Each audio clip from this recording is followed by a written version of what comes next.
As I've mentioned a few different times in a few different videos, which if you've been with me for any portion of time, you may or may not have stumbled across them. Some of them are my more viewed videos.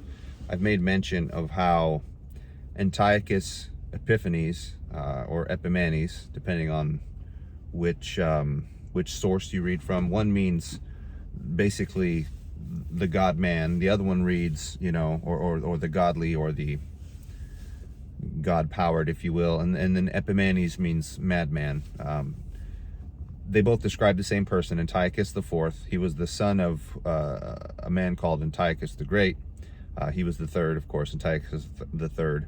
And he also, ironically, happened to be the brother of Cleopatra, along with his older brother, Seleucus IV. Basically, Antiochus is the most tightly associated, what's called antitype of Antichrist in the entire Bible, because all of Daniel 11 essentially describes how he and his family line come to power, and how eventually he takes over as the king of the north, which is another way of addressing, or another title, if you will, for Antichrist, and how he goes to battle against the king of the south during the tribulation as part of his ruse to garner as much favor of the people as possible, because the king of the south is seen as basically the oppressor of Israel, and whereas the king of the north, for a while anyway, as Antichrist will do and as Antiochus did, is seen as its savior, right? It's part of the reason why I always like to remind folks to watch these videos that Antichrist is aimed at us. His goal is to fool us first and foremost, and Israel specifically, because as many of us as he can take away from the Lord and cause to apostatize, leave him and whatnot, the more so he will be doing his Father's bidding, which is attempting to foil God's plan to complete the family of God. Anyhow, Daniel 11:21 is very specific about the rise of Antichrist, and it doesn't get into the weeds about how Antiochus came to power. I'm going to address that a little bit here. There's some interesting backstory to it. The Bible doesn't get into those particular points because this is one of the areas where there's a very strong likeness, and then the nitty-gritties, the particulars, and the method of ascension here in Mystery Babylon, which he is the king of, which I've pointed out in previous videos not too long ago actually, is very different from the ascension or the rise of kings through basically genetic descendancy. That doesn't happen here. We vote people in, but as you can see from this verse right here that I'm about to read, it very much shows that he comes to power in a very sneaky and illicit way, but he is also soundly welcomed for it. He's seen as riding a white horse and a hero in Revelation 6, I believe 2, for a reason. It very much is seen as an earthly savior, and part of the reason why he's called Antichrist is because the word anti means, replacement for and also against. So while he is clearly on the side of Satan and designed to fool us, he will also be putting himself out there as a different version of Christ that people should accept over the actual true Christ. Here's Daniel 11:21. He will be succeeded by a contemptible person who has not been given the honor of royalty. He will invade the kingdom when its people feel secure, and he will seize it through intrigue. So Antiochus originally was, well, I'll start at the beginning. So Antiochus the Great gets into a war with Rome. I believe it's General Scipio was the one who was in charge of the Roman legions that went against him, and Rome won. Rome demanded some lands and certain boundaries be changed, and they also demanded from Antiochus the Great 20 captors, if you will, and one of those captors happened to be Antiochus IV. So he's over in Rome, and in the meantime, while he's over in Rome, Antiochus IV dies because of some crazy stuff. He goes off and commits some brazen acts against a particular city that ends up taking him and his army out, and he ends up dying from his wounds from that war. But his son Seleucus IV, which it's from the Seleucid Empire, so the name Seleucus has been handed down through the kingship from generation to generation, just the same way as the name Antiochus has, because obviously Antiochus the Great, Antiochus IV, and there's actually another Antiochus here shortly. Anyhow, Seleucus IV becomes king and eventually has two sons, Demetrius and another Antiochus.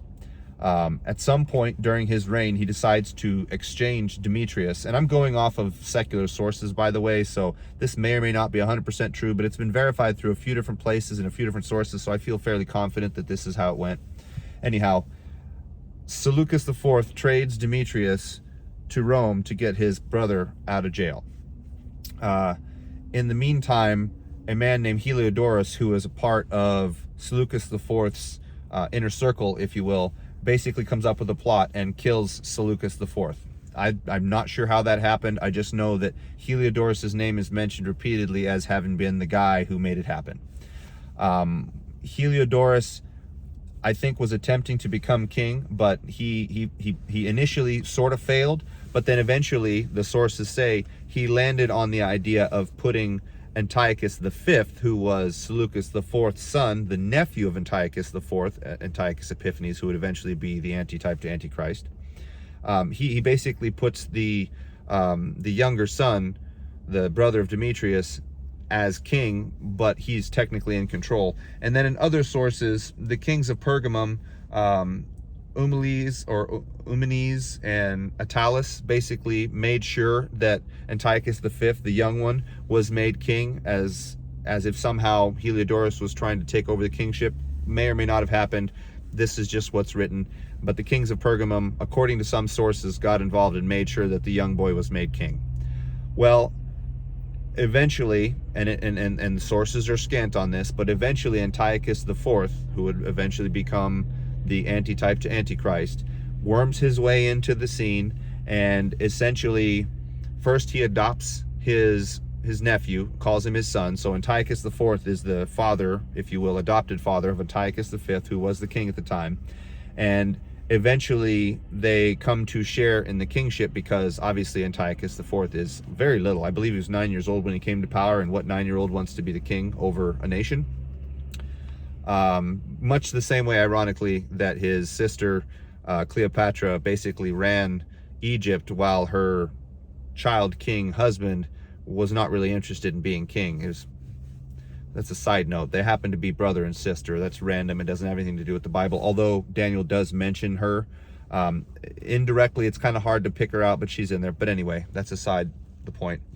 Anyhow, eventually, Antiochus IV, the eventual antitype to Antichrist, has a guy named Andronicus, who happens to be, I believe, a general at the time, kill the boy. And then Antiochus comes to the fore and pretends like he's the savior and exposes Andronicus, has him killed, and then takes over full stead of the kingship. In other words, he takes full power by pretending to have been the guy that stopped the bad guy or caught the bad guy after he killed the boy. One of the ways in which he's full of lies, full of intrigue, and lacking any honor, right? So you can tell that Antiochus really is, he's a perfect version of the Antichrist. Like, the character traits that Antiochus had very much will be what the Antichrist has. And so in this case, to garner the love of the Judean people specifically, Antiochus goes to war with the king of the south 2 times, which is very also prophetically reminiscent of what the Antichrist will do during the first half of the tribulation. There will be 2 portions of a single large world war, or 2 different world wars that occur in the first half, which I've described in previous videos. I'll try to put those in the notes here. Essentially what we have a picture of, guys, is a guy who is scantily involved in the power process of the Seleucid Empire, and yet really has no business being in that place. And yet when he finally takes over, he's seen as a hero, and the people gladly accept him. And although, again, this isn't in the Bible, there are many sources that point to Antiochus as having gone around and given out gifts, and made a few very poor people exceptionally rich, and he did all kinds of crazy things. And some people actually grew to call him Antiochus Epimanes, which is another way of saying madman, right? So either he was seen as God sent, which Epiphanes alludes to, right, being basically an epiphany from God in person, which is blasphemous in and of itself. But some also came to call him the madman, and he also earned the term madman after he basically lost it when he defeated the king of the south completely, and the Judean revolt that occurred basically led to him setting up the abomination, the original abomination in the temple, sacrificing pigs, basically demanding everybody Hellenize and become more and more Greek and less Jewish. Very much in a like way that Antichrist will do once he takes the mask off at the halfway point of the tribulation. So if in fact he is the king of Babylon and comes to power here, he's going to do so illegally. He's going to do so in a way that has nothing to do with the norms of our presidential representative election system, right? He is going to be seen as a hero. And one thing to notice real quick here, and this is something I want to point out, he will invade the kingdom when its people feel secure. The people of the kingdom specifically, I'm taking this as, and maybe you will too, being the people that he wants the most support of, right? And with everything that's going on in the world right now, it does stand to reason that terrorism will rise. That, I mean, if you guys look back, 9/11 was so powerful in bringing the right and left together, even though it was for a short time, and eventually the schism occurred again, and Obama and all, you know, the right and the left split hardcore again. They did have a short while where they got together under Bush, even though Bush was not the great, he was not the leader that we needed.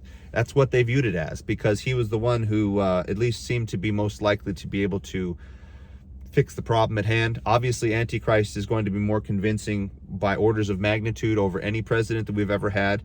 And unfortunately, it's very likely that we're going to see a 9/11 type event or events all throughout the West start to occur because of all this illegal forced immigration that we've seen and whatnot. And the people have been basically told that they don't need to adapt to the culture, to the countries that they've come to. That's a different story for a different conversation. I'm not being political at all, but what I'm saying is just like the 3 clay toes in Daniel's statue, Nebuchadnezzar's statue, and the iron toes, the 7 toes essentially of the north, which are also synonymous with the 10 total horns of Antichrist's subsumed kingdom after he destroys. Remember, the little horn uproots the 3 large horns, I believe in Daniel 8, or Daniel 8 or Daniel 9. I've already addressed it in another video. I'll put that in the description too. Brains frazzled. Anyhow, the point is there is a strong cultural dissonance that's occurring right now that is going to eventually lead to a series of events, unfortunately, that are going to make the right and the left behave more and more kind of like the conservative side of things, where they want the safety, they want a worldly answer. And a lot of folks are getting tired of the moral nonsense that's going on too. And I'm sure Antichrist is going to offer a seemingly complete answer to all of this.